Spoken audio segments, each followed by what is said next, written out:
안녕하십니까? 배팅 부동산 아파트 가격 오르면 실제 항상 소득은 감소한다. 그래서 어느 날 폭락한다. 진행하도록 하겠습니다. 아파트 가격이 마구마구 계속 오르면 실질적인 항상 소득은 감소하기 때문에 어느 날 정말로 큰 폭락이 올 수가 있다. 요 내용입니다. 일단은 인구에서 출발을 합니다. 부동산은 내수하고 관련이 있고 그 내수는 인구하고 관련이 있죠.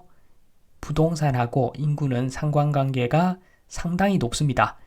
흔히들 인구가 줄어도 똘똘한 한 채는 굉장히 많이 오를 것이다 라고 하는데 인구가 줄어드는 상황에서의 똘똘한 한 채하고 인구가 폭발적으로 증가하는 상태에서의 똘똘한 한 채는 그 의미가 다릅니다. 그래서 인구하고 부동산은 밀접한 관련이 있고 인구가 줄어들면은 부동산은 힘을 못 쓴다. 이렇게 기본적으로 보시면 됩니다. 인구가 중요한데 그 인구의 심각성, 지금 인구 구조의 심각성, 일단 성인 2.1명이 필요합니다. 애를 낳기 위해서는 0.1명은 비혼도 있고 요절하는 사람도 있습니다. 그래서 성인 2.1명이 필요하죠. 그래서 애를 낳는데 0.8명 정도 애를 낳는다고 가정을 하겠습니다. 지금 0.8명도 안 되죠. 그런데 0.8명 가정해서 30년간 유지된다고 보겠습니다. 그렇게 되면 30년 후 인구는 0.8 나누기 2.1 하면은 38%가 나옵니다. 30년 후에 100명이 38명으로 줄어든다는 겁니다. 반토막 이상 나는 거죠. 물론 나이 드신 분들 수명이 늘어나가지고 인구가 그 정도까지 줄어들지는 않겠으나 중요한 것은 실질적으로 노동을 하는 젊은 인구, GDP와 밀접한 관련이 있는 실질적인 젊은 인구는 38% 수준으로 줄어든다는 겁니다. 무려 62%가 감소한다는 내용이죠. 굉장히 심각합니다. 엄청나게 지금 심각한 상황인데 왜 이렇게 사람들이 애를 낳지 않을까? 대한민국 사람들 왜 애를 낳지 않을까? 그때 등장하는 것이 항상소득 가설입니다. 항상소득 가설부터 한번 간단하게 보고 넘어가겠습니다. 항상소득이 소비를 결정한다는 이론으로 미국 경제학자 프리드먼이 제창한 소비함수 이론이라고 합니다. 프리드먼은 헬리콥터 머니살포, 그때 나오는 그 프리드먼이죠. 소득은 정기적이고 확실한 항상소득과 임시적 수입인 변동소득으로 구분되는데 항상소득의 비율이 클수록 소비 성향이 높고 변동소득의 비중이 클수록 저축 성향이 높아진다 라고 분석했습니다.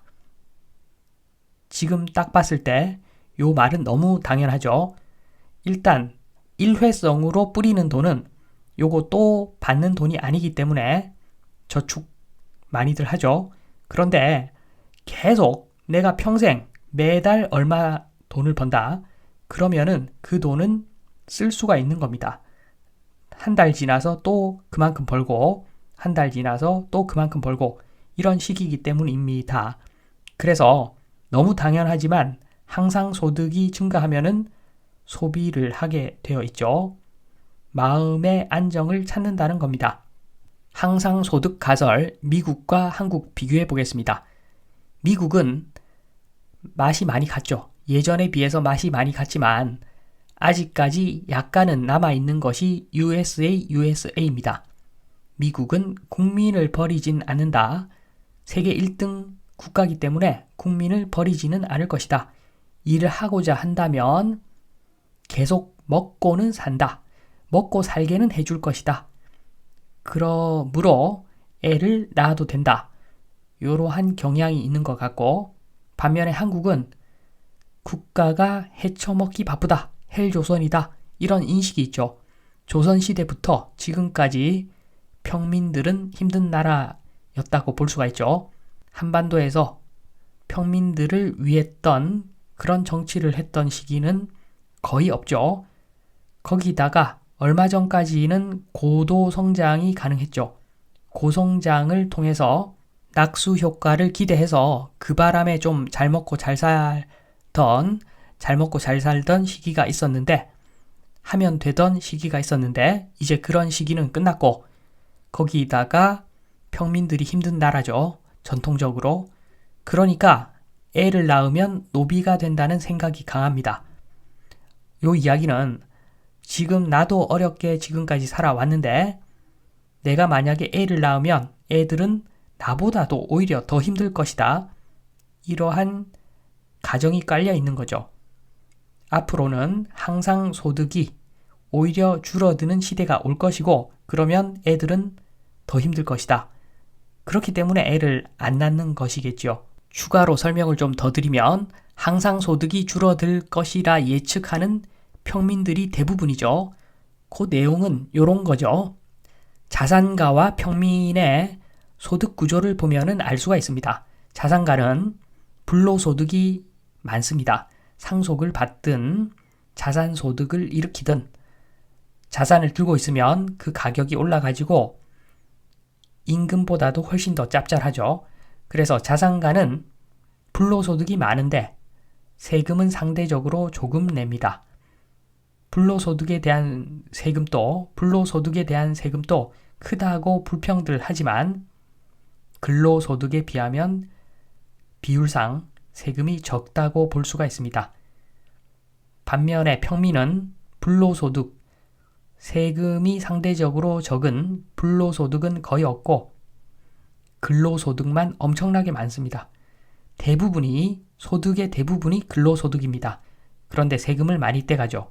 그러니까 자산가하고 평민하고 자산 불어나는 속도가 비교가 안 되는 겁니다.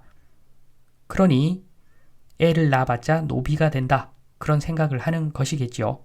그게 끝이 아니죠. 돈까지 풀어서 던지고 있습니다. 미국도 마찬가지인데 거기에 따른 영향을 한국에서 오히려 더 많이 받는 것 같습니다. 돈까지 풀어 던지고 있으니까 예를 들어서 자산가가 들고 있는 100억 부동산이 2배가 되니까 200억이 되더라. 급여를 안 줘도 괜찮은 사람들이 자산가죠. 반면에 5억 부동산이 2배가 돼가지고 10억이 되긴 했지만 급여는 10%밖에 안 오르더라. 여기서 엄청나게 또 자산 차이가 벌어지는 거죠. 원래 100억에 5억, 95억 차이가 났는데 이제는 200억에 10억, 190억 차이가 나는 겁니다. 도저히 따라잡을 수 없는 상황을 만들어 버리죠. 자식들은 무조건 노비가 되는 겁니다. 이 상황에서는 이 상황이 개선될 것 같지도 않습니다. 아이러니하게도 평민 때문에 개선이 어렵다고 보여집니다. 평민의 항상 소득 증가는 어렵다. 소득 증가는 상대적이므로 다음과 같이 해야 되겠죠. 소득이라고 하는 것은 숫자가 중요한 게 아니죠. 1억을 벌든 10억을 벌든 100억을 벌든 그게 중요한 것이 아니라 자산이라고 하는 것은 상대적인 것이기에 돈 가치가 떨어지면 소득이 많아 보이겠지만 까딱 잘못하다가 물가가 많이 올라버리면 한 달에 100억을 벌어도 새끼 밥 먹기 어려운 시대가 올 수도 있죠. 상대적인 것이니까 자산의 크기는 상대적인 것이겠죠.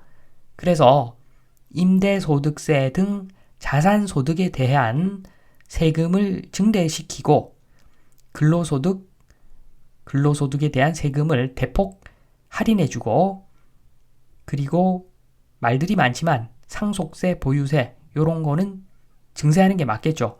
증세하는 게 맞는데 일단 주로 자산가들이 반대가 엄청나게 심합니다.